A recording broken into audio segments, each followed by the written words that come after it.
Welcome to this lesson on chemiosmosis, one of the most fascinating processes in cellular respiration. Chemiosmosis is the mechanism by which your cells produce the majority of their ATP, the energy currency that powers everything you do. In this video, we'll explore how a simple gradient of protons can be harnessed to generate ATP through an elegant molecular machine called ATP synthase. By the end, you'll understand how the proton gradient created during electron transport is converted into usable chemical energy. Let's start with the definition. Chemiosmosis is the process by which protons, represented as H+ ions, flow down their concentration gradient through a protein called ATP synthase. This flow drives the phosphorylation of ADP to ATP. In simpler terms, protons moving from an area of high concentration to low concentration release energy, and ATP synthase captures this energy to build ATP molecules.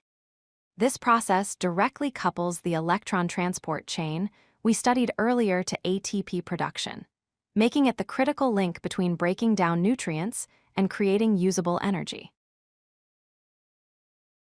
How does this proton gradient form? It happens in 4 key steps. First, electrons move through protein complexes 1, 3, and 4 embedded in the inner mitochondrial membrane. Second, the energy released from electron transfer is used to pump protons from the mitochondrial matrix into the intermembrane space. Third, this pumping creates a gradient where the intermembrane space has a high concentration of protons while the matrix has a low concentration. Fourth, this gradient stores potential energy in 2 forms, as a concentration difference and as an electrical difference across the membrane. This stored energy is what ATP synthase will tap into. Let's visualize this gradient more clearly. On one side, we have the intermembrane space with a high concentration of protons. On the other side is the mitochondrial matrix with a low concentration of protons. Just like water flowing downhill, protons naturally want to flow from the high concentration area to the low concentration area. However, the inner mitochondrial membrane is impermeable to protons, so they cannot cross freely. This creates tremendous potential energy, similar to water held behind a dam. ATP synthase acts as the controlled gateway that allows this flow while capturing the energy. Now we reach the heart of chemiosmosis, ATP synthase in action. As protons flow through ATP synthase from the intermembrane space back into the matrix, the enzyme catalyzes a remarkable reaction.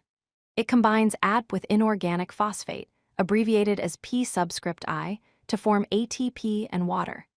The chemical equation shows how a proton from the intermembrane space drives this synthesis, and the proton ends up in the matrix.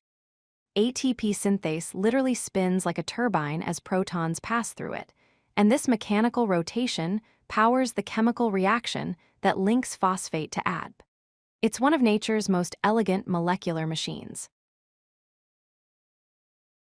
ATP synthase has a fascinating structure with 2 main parts. The F0 subunit is embedded in the inner mitochondrial membrane and forms a channel through which protons flow. The F1 subunit extends into the matrix and contains the catalytic sites where ATP is actually made.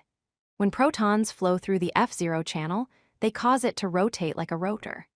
This rotation is transmitted to the F1 subunit, causing it to spin as well.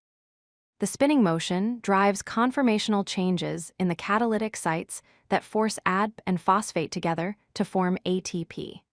This coupling of mechanical energy to chemical synthesis is what makes ATP synthase so remarkable. How much ATP does chemiosmosis actually produce? For every glucose molecule that enters cellular respiration, chemiosmosis generates approximately 26 to 28 ATP molecules. This represents the vast majority of ATP produced from glucose. To put this in perspective, glycolysis produces only 2 ATP, and the citric acid cycle produces 2 more. So chemiosmosis is by far the most efficient stage of cellular respiration. The exact number varies because approximately 3 to 4 protons are needed to synthesize each ATP molecule, and the total number of protons pumped can vary slightly depending on conditions. Let's summarize the key concepts. First, Chemiosmosis converts the proton gradient established by the electron transport chain into chemical energy in the form of ATP. Second, protons flow down their concentration gradient through ATP synthase, releasing energy in the process. Third, ATP synthase functions as a molecular motor, physically spinning as protons pass through to catalyze ATP formation. The beauty of chemiosmosis is that it represents the final step in cellular respiration, the culmination of breaking down glucose that began with glycolysis. It harnesses the energy from electron transport to produce the ATP that powers virtually every energy-requiring process in your cells. If you like this video, hit that like button and don't forget to subscribe. Visit codelucky.com for more such useful content.